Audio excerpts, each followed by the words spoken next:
আসসালামু আলাইকুম। আফিয়ার YouTube channel থেকে চলে এসেছি আমি আফিয়ার আম্মু। বন্ধুরা সাথেই থাকুন। আজকে আমি কি রান্না করব সম্পূর্ণ ভিডিওটা দেখতেই থাকবেন। আমি সকাল সকালে ঘুম থেকে উঠে পিছন বাড়িতে চলে আসলাম। নিজেদের জমি থেকে লাল শাকগুলো তুলে নিলাম।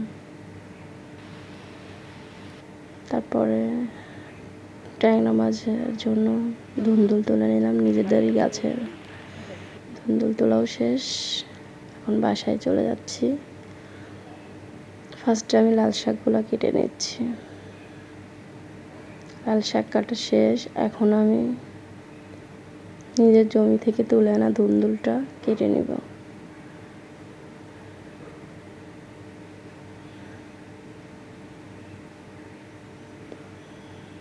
পেঁয়াজ, কাঁচামরিচ, রসুন, শাক ভাজিতে অনেক রসুন লাগে। তারপরে আলুটা কেটে নিব।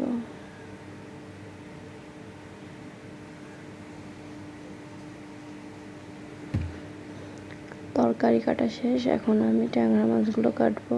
একদম দেশি বিলের ফ্রেশ ট্যাংরা। চুলা থেকে ছাই তুলতে গিয়ে হাতে কালি লাগিয়ে গেছে আমার। ট্যাংরা মাছের কাটা একবার বিঁধলে সেই বোঝে কেমন লাগে। আমার সব কিছু কাটাকাটি শেষ, এখন শুরু করে দিব রান্না। প্রথমে আমি খড়িতে মাছ দিয়ে আগুন ধরিয়ে নিলাম। তারপরে পেঁয়াজ কুচি, কাঁচামরিচ তেলে ভেজে নিব। হলুদের গুঁড়া, মরিচের গুঁড়া, ধনিয়ার গুঁড়াগুলো একটু দিয়ে দিলাম। একদিকে মশলা কষাবো, আরেকদিকে আমি জিরা, কাঁচামরিচ, পেঁয়াজ বেটে দিব। আমি বাড়িতে থাকলে অবশ্য মাছ ভেজে রান্না করি না, কারণ ফ্রেশ মাছ কষিয়ে রান্না করি।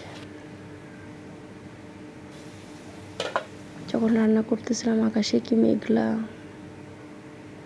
একটু পরে নামবে বৃষ্টি, তেমন অবস্থা।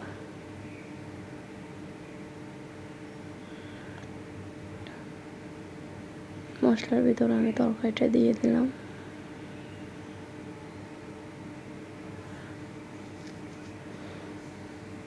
ধুয়ে রাখা মাছটাও দিয়ে দিলাম। একটু ভালো করে কষিয়ে নিব। তরকারি যত কষাবেন ততই টেস্টি।